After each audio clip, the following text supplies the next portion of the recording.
Jonah, ano nangyari sa'yo? Bakit ang payat-payat mo? Magpataba ka nga ng konti, magkakakain ka. Naku, bakit naman tinigyawat ka ng ganyan? Gumamit ka ng Rejuve, tingnan mo ang pangit na ng mukha mo. Ba't nangitim ka yata ngayon? Ang puti-puti mo noon ah. Hindi bagay sa'yo morena, magpatisay ka ng konti. Naku, ba't umitim ka? Pataba ka. Ano nangyari sa mukha mo? Ang pangit!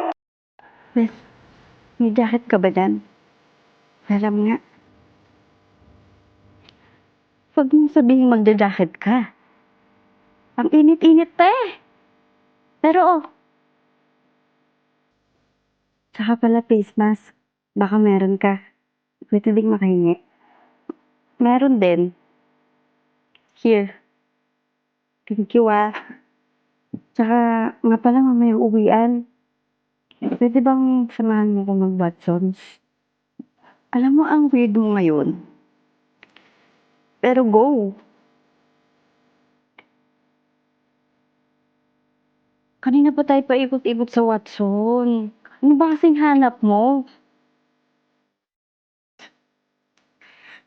Nagtitingin kasi ako ng magandang skincare. Tingnan mo kasi yung pimples ko, oh. Grabe. Naghahanap din ako ng gluta o kaya whitening cream. Ang itim-itim ko na. Tsaka ng vitamins. Yung mahihiyang ko kasi, tingnan mo naman yung katawan ko. Payat-payat ko na. Bilang ko tuloy ang pangit-pangit ko na. Wait nga lang. Kailan ka pa na-conscious sa katawan mo? Eh dati nga wala ka naman pake. Ang totoo kasi niyan, pagpasok ko kanina, napunan nila lahat ng insecurities ko.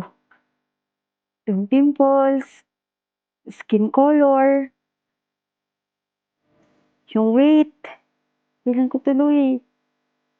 Pag may nakakita sa akin lahat, pagtitinginan ako. Parang ang pangit-pangit ko. Parang, kalma, okay? Kalma. Kalma. Unang-una, hindi naman kayo tabain, di ba? Yung katawan mo. Sakto lang yan sa'yo. Ganyan na yan noon pa man. Pangalawa, yung pimples mo. Dahil yan sa period mo. Di ba nakwento mo sa akin nakaraan may menstruation ka? Normal yan. Acne breaks. Normal yan, te. And lastly, skin color mo. Mapamorena utisay, bagay sa'yo. Hindi ka pangit. Okay? Tsaka kaya ka nangitim kasi di ba nag-summer? Naligo kayo ng dagat? Ano nga expect mo? Mas puputi ka palalo.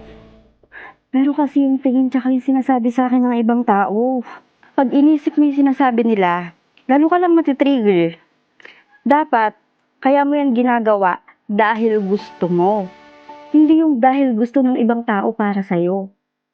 For example, kaya ka nagpapaputi dahil gusto mo.